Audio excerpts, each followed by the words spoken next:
नमस्कार दोस्तों, आप सभी का स्वागत है एक बार फिर से अपने चैनल भक्ति की शक्ति में। तो दोस्तों, आज हम बात करेंगे नवरात्रि के 7वें दिन में माता दुर्गा के किस स्वरूप की पूजा की जाती है। माता की पूजा विधि, मंत्र, भोग, उन्हें कौन सा पुष्प अर्पण किया जाता है एवं माता की कथा के बारे में आज विस्तार से चर्चा करेंगे। तो दोस्तों, नवरात्रि का आज 7वां दिन है और इस दिन माँ दुर्गा की 7वीं शक्ति माँ कालरात्रि की पूजा अर्चना की जाती है। माँ दुर्गा के क्रोध की वजह से माता का वर्ण श्यामल हो गया और इसी श्यामल से माँ कालरात्रि का प्राकट्य हुआ। शुंभ, अशुंभ और रक्त बीज का संहार करने वाले इस स्वरूप को शुभंकरी भी कहा जाता है। आइए जानते हैं नवरात्रि के 7वें स्वरूप माँ कालरात्रि की पूजा का मंत्र, पूजा विधि, भोग।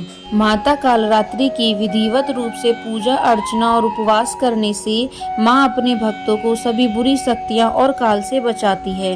अर्थात माता की पूजा करने के बाद भक्तों को अकाल मृत्यु का भय नहीं रहता है। माता के इसी स्वरूप से सभी सिद्धियां प्राप्त होती हैं। इसीलिए तंत्र मंत्र करने वाले माता कालरात्रि की विशेष रूप से पूजा अर्चना करते हैं। माता कालरात्रि को निशा की रात भी कहा जाता है। असुरों और दुष्टों का संहार करने वाली माता कालरात्रि की पूजा करने और सच्चे मन से प्रार्थना करने पर सभी दुख दूर रहते हैं और जीवन और परिवार में सुख शांति का वास रहता है। शास्त्रों और पुराणों में बताया गया है कि माँ कालरात्रि की पूजा व उपवास करने से सभी नकारात्मक शक्तियों का नाश हो जाता है और आरोग्य की प्राप्ति होती है। माँ कालरात्रि अपने भक्तों को आशीष प्रदान करती है और बल व आयु में वृद्धि करती है। माता कालरात्रि की पूजा रात्रि के समय में भी की जाती है। रात को पूजा करते समय ओम एम ह्रीम क्लीम चामुंडाय विच्चे नमः मंत्र का 1.25 लाख बार जप करने से सभी मनोकामनाएं पूर्ण होती हैं। असुर, शुंभ, निशुंभ और रक्त बीज ने सभी लोगों में हाहाकार मचा रखा था।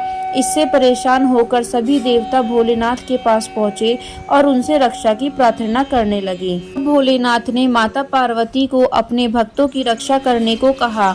भोलेनाथ की बात मानकर माता पार्वती ने मां दुर्गा का स्वरूप धारण कर शुंभ व निशुंभ दैत्यों का वध कर दिया। जब मां दुर्गा ने रक्त बीज का भी अंत कर दिया तो उसके रक्त से लाखों रक्त बीज उत्पन्न हो गए।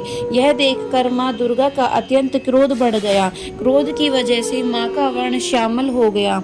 इसी श्यामल रूप से देवी कालरात्रि का प्राकट्य हुआ। इसके बाद मां कालरात्रि ने रक्त बीज समेत सभी दैत्यों का वध कर दिया और उनके शरीर से निकलने वाले रक्त को जमीन पर गिरने से पहले अपने मुख में भर लिया। इस तरह सभी असुरों का अंत हुआ। इस वजह से माता को शुभंकरी भी कहा गया। 4 भुजाओं वाली माँ जो वर्ण और वेश में अर्धनारीश्वर शिव की तांडव मुद्रा में नजर आती हैं। माता के 3 नेत्र हैं और उनकी आंखों से अग्नि की वर्षा भी होती है। माँ का दाहिना हाथ ऊपर उठा है वर मुद्रा में, तो नीचे दाहिना वाला अभय मुद्रा में, बाएं वाले हाथ में लोहे का कांटा और नीचे वाले हाथ में खड़ग तलवार सुशोभित है। इनकी सवारी गर्दभ यानी गधा है, जो समस्त जीव जंतुओं में सबसे ज्यादा मेहनती और निर्भय होकर अपनी अधिष्ठात्री देवी कालरात्रि को लेकर इस संसार में विचरण कर रहा है। महासप्तमी के दिन माँ कालरात्रि को गुड़ और गुड़ से बनी चीजें जैसे मालपुआ का भोग लगाना चाहिए। इन चीजों का भोग लगाने से माता बहुत प्रसन्न होती हैं और माता के मंत्र का 108 बार जप करना चाहिए।